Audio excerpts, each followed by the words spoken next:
सभापतीमध्ये हे दोन वेगवेगळे विषय एकत्र झाले आहेत। एक तर पुणे पिंपरी चिंचवड महानगरपालिकेचा प्रदूषणाचा प्रश्न रेडी मिक्सच्या माध्यमातून निर्माण झालेला आहे आणि हिंजवडीचा तुमच्या गाड्यांच्या माध्यमातून हा जो काही विषय या दोन्ही विषयाचा एका विषयाचं आपण समाधान केलं की त्याचे नियम कडक केले जातील, ते बंदिस्त केलं जाईल। परंतु माननीय मुख्यमंत्र्यांनी जे सांगितलं की ईव्ही पॉलिसीला आपण प्रमोट करतोय आणि ईव्ही पॉलिसी जर प्रमोट करून आपण जर यशस्वी करू शकलो तर हे प्रदूषण आपोआप आपण कमी करू शकतो। आता हे पंतप्रधानांचं स्वप्न आहे की ग्रीन एनर्जी किंवा ग्रीन सगळं झालं पाहिजे। एका बाजूला असं म्हणतोय आणि कालच या सभागृहात बिल आणलं की ईव्ही पॉलिसीच्या ईव्हीच्या गाड्यांवरचा पण टॅक्स आपण रजिस्ट्रेशन वाढवला। तर हे दोन कुठेतरी कॉन्ट्रॅडिक्टरी होतंय। तर आम्ही आपल्याला विनंती करतो की ईव्ही पॉलिसीच्या बाबतीमध्ये तरी किमान या टॅक्सच्या धोरणाच्या बाबतीमध्ये आपण फेरविचार करून याचा, कारण गव्हर्नमेंटने ऑलरेडी सबसिडाइज केलं होतं याला, त्याचं रजिस्ट्रेशन करताना आपण त्याचे पैसे घेतले नव्हते। तर मला असं वाटतं की त्याच्या बाबतीमध्ये जर आपली पॉलिसी प्रमोट करायची असेल तर आपण त्या ईव्हीच्या बाबतीमध्ये जो टॅक्स वाढवला आहे त्याच्यावरती फेरविचार कराल का, नंबर एक। आणि दुसरा विषय, मुंबईमध्ये जे बांधकाम चालू आहे रस्त्यावरची किंवा इन्फ्रास्ट्रक्चरचं बांधकाम चालू आहे त्याच्यामुळे आता विषारी हवा झालेली आहे मुंबईची, त्याचा रिपोर्ट देखील आलेला आहे आणि प्रचंड प्रमाणात मुंबईमध्ये प्रदूषण आता चालू आहे।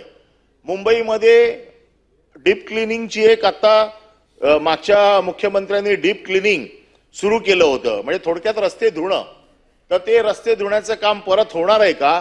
आणि पूर्वीचे मुख्यमंत्री रस्ते धुवायला स्वतः जात होते, आताचे मुख्यमंत्री परत जाणार का रस्ते धुवायला?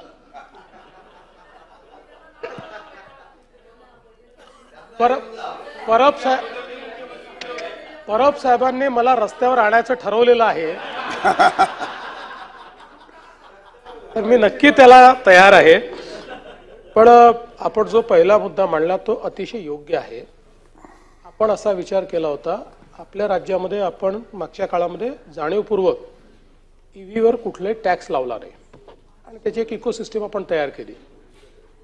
मंत्रिमंडळात चर्चा होताना साधारणपणे एक सूर असा आला की आपण 30 लाखापर्यंतच्या ईव्हीला मोकळं ठेवलं पाहिजे आणि 30 लाखाच्या वर लक्झरी सेगमेंट चालू होतं। त्यामुळे लक्झरी सेगमेंटला आपण यातनं का सूट द्यावी म्हणून 6% आपण त्या ठिकाणी कर लावण्याचा निर्णय घेतला। 30 लाखाची जी काही आपण साधारणपणे मर्यादा ठेवली, जे काही ईव्हीच्या सेगमेंटमध्ये आता मॅन्युफॅक्चरर्स आहेत यांना आपण विचारलं की तुमची महत्तम किंमत काय येते ज्याच्यावर टॅक्स लागतो अशी किंमत, तर ती 30 लाखाच्या आत येते म्हणून आपण तो लावला।